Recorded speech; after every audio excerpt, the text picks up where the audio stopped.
Low, so low.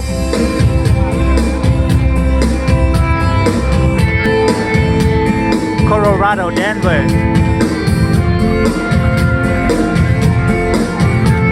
Cái này enjoy được tiêu ra phố chưa? Sao ra sẽ có, sao kia tia nó có.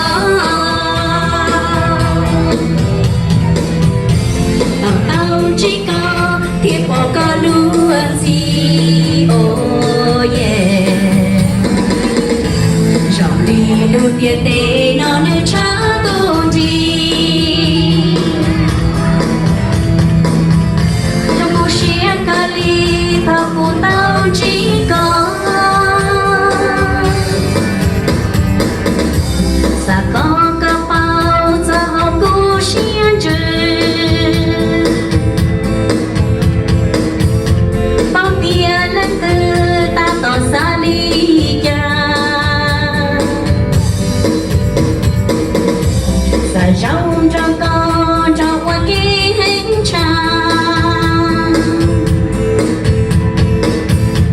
Có xa ly cha thọ kia cô ý lo.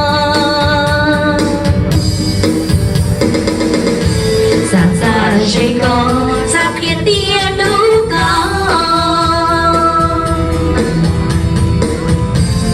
Tao chỉ có thì bỏ có luôn gì, oh yeah. Dòng đi đủ tiền tê nó nữ trả tôn gì. Trong một chiếc ca ly tao của tao chỉ có.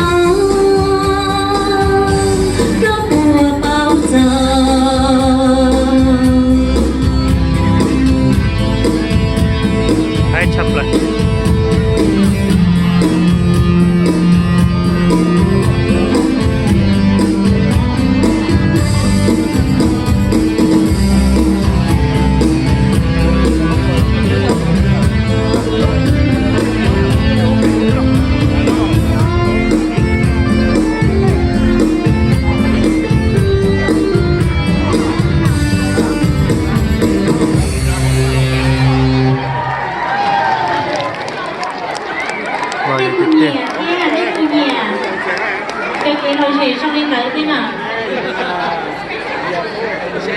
Nó là khi mà họ sẽ chỉ nói lên tên nhiều lên tiếng thì chỗ như là nói sẽ là cái trình nó lôi này nhở. Có cái là sẽ tận tên từ nó sẽ có muốn trong rau cái nền gầu cái nền gầu chua nè. Tables number 3, 23 and 29. Sau cái là sẽ tận tên nó dùng mua support trở lên bên nước trong từ nó kia. Sao thôi cho nên cho tụi nó còn cho cái lò rẻ cái xịt nha. Trong này có tên này hổ tên cái này hổ chua nào khó chơi này.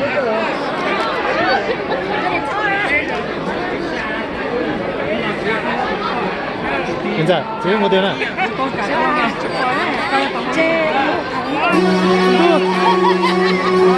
Nó là tích cực khắp quá.